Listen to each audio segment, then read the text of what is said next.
ನೀವೊಂದು ಕೊಡಿ.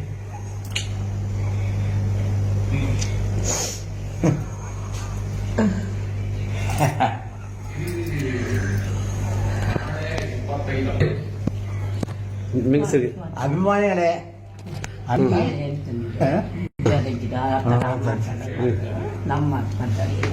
ಸುಧಾ ನೋಡು, ನನ್ನ ನಿನ್ನ ಮದುವೆ ಆಗಿ 55 ವರ್ಷ ಆಯ್ತು.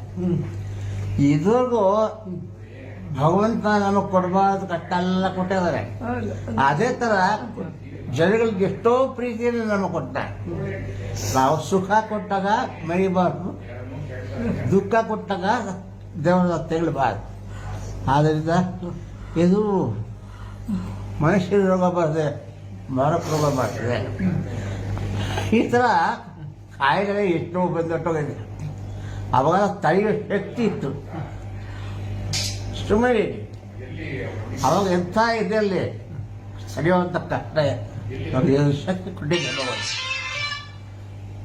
ಏನಾಯಿತು, ಭಗವಂತ ಒಂದೇ ಸಮಯ ಇಟ್ಟಿರಲ್ಲ.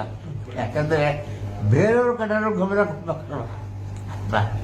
ಅದೇ ಥರ ಎಲ್ಲರೂ ನಾವು ರಾಜ್ಕುಮಾರ್ ಬಿ ಸರೋಜ ಇದ್ದಂಗೆ ಭಾಗ್ಯವಂತರ ಪಿಕ್ಚರ್. ಹಾಗೆ ಆಗ್ರಮ್ಮ ನೋಡು, ನಮಗೆಲ್ಲ ಜೀವನದಲ್ಲಿ ಆದರ್ಶ ಅಷ್ಟೇ.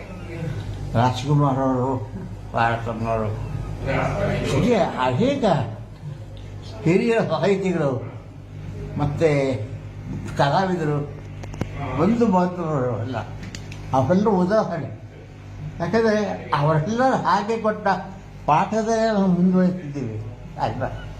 ಆದ್ದರಿಂದ ನಮಗೇನು ಅಂದರೆ ಈ ಅನುಭವ ಯಾವುದು, ನಮ್ಮ ಲವ್ ಮ್ಯಾರೇಜ್ ಇಬ್ಬರು ಕಲಾವಿದರು. ನಾವು ಇಬ್ಬರು ಆರ್ಟಿಸ್ಟ್. ನಾನು ಆರ್ಟಿಸ್ಟ್, ಅವರು ಆರ್ಟಿಸ್ಟ್. ಸಣ್ಣ ವಯಸ್ಸಿಂದ ನಾವು ಜೊತೆಗೆ ಪಾಠ ಮಾಡಿದ್ರು. ನನ್ನ 7 ವರ್ಷ ಇರೋ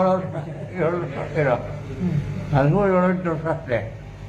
ಅವರಿಂದ ಜೊತೆಲಿ ಪಾತ್ರ ಮಾಡ್ತಾ ಇದ್ವಿ. ಈಗ ಅವಳ ಸ್ವಲ್ಪ ಕಪ್ಪಗಿದ್ಲು, ಕಪ್ಪಗಿದ್ಲು, ಹೋಗಿ ಆ ಕಡೆ ಅನ್ಬಿಟ್ಟು ಬೆಳ್ಳಿರೋ ಹುಡುಗರು ಯಾರು ಇರ್ತಾರೋ ಕಪ್ಪಿದೆ ಅವರ ಪಕ್ಕದಲ್ಲಿ ಕೂರಿಸ್ಕೊಳ್ತಾ ಇದ್ದೆ. ಆ ದಿನಗಳು ಒಂಥರ. ಆದರೆ ನೋಡಿ, ಋಣವಂದರು ಪ್ರೇರಣ ಪತಿ ಪಶುಪತಿ ವೃದ್ಧ ಅಲ್ಲೇ ಅಂತಾರಲ್ಲ, ಅದೇ ಥರ ಋಣ ಏನಿತ್ತು. ಇವಳನ್ನೇ ಮದುವೆ ಮಾಡ್ಕೊಂಡು ಭಾಳ ಸಿಂಪಲ್ ಮದುವೆ ಆದ್ವಿ, ಚೆನ್ನಾಗಿದ್ದೀವಿ.